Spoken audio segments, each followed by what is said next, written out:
Safar itu artinya apa? Apakah safar itu 3 hari, 4 hari? Bagaimana yang dijelaskan oleh beberapa para ulama dari imam mazhab? Atau safar itu maknanya apa? Apakah safar itu harus 70 km, 80 km lebih baru dikatakan safar? Atau bagaimana?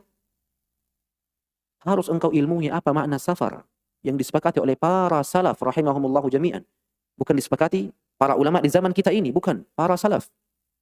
Syekhul Islam Ibn Taimiyah rahimahullah mengartikan safar dengan arti apa?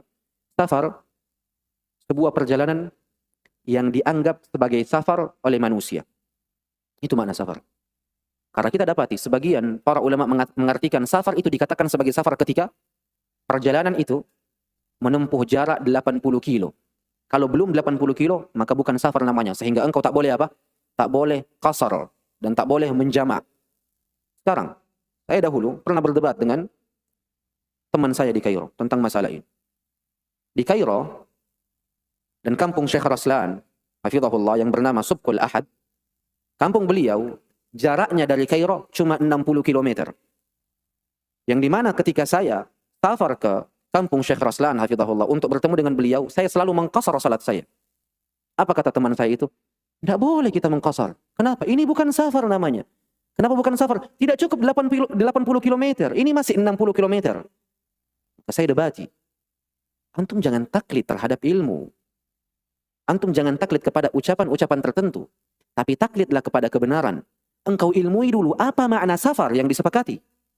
Dan ternyata safar itu adalah apa yang dikatakan oleh Syekhul Islam Ibn Taimiyah. Safar itu adalah sebuah perjalanan yang disepakati bahwasanya itu adalah safar. Bahkan ketika jaraknya dekat. Tapi kalau kita tanya penduduk negeri itu, kalau saya safar dari tempat ini menuju ke tempat itu, apakah dikatakan sebagai safar? Kalau penduduk negeri itu menganggap dan menilai bahwasanya itu safar, maka itulah safar secara nyata dan hakikat. Bukanlah safar itu diukur dengan angka-angka tertentu. Adapun ucapan para imam dari imam-imam mazhab, kenapa meletakkan angka-angka sebagai patokan untuk safar? Untuk berjaga-jaga, mencari amannya. Agar seseorang tak bermudah-mudahan untuk mengqasar salatnya dan menjamak salatnya. Itu yang diinginkan oleh para imam rahimahumullahu jami'ah. Safar, kata Syekhul Islam Ibn Taimiyah, adalah sebuah perjalanan yang diyakini dan disepakati oleh para penduduk negeri itu bahwasanya itu adalah safar. Dan saya selalu tanyakan, kalau saya safar dari Kairo menuju Subkil Ahad, kampung Syekh Raslan, hafizahullah, apakah itu dikatakan safar? Safar. Dan itu kesepakatan pada para penduduk negeri. Makanya boleh mengqasr dan boleh menjamak. Barulah setelah itu, teman saya ini, oh, kenapa? Seseorang yang tak mengilmui suatu pembahasan, diamnya lebih selamat. Bicaranya ia pada pembahasan yang tidak ia ilmui akan menampakkan kejahilan pada dirinya. Makanya ketika engkau tak mengilmui sesuatu, diammu lebih selamat. Bicaramu akan membinasakan dirimu. Nasallallahu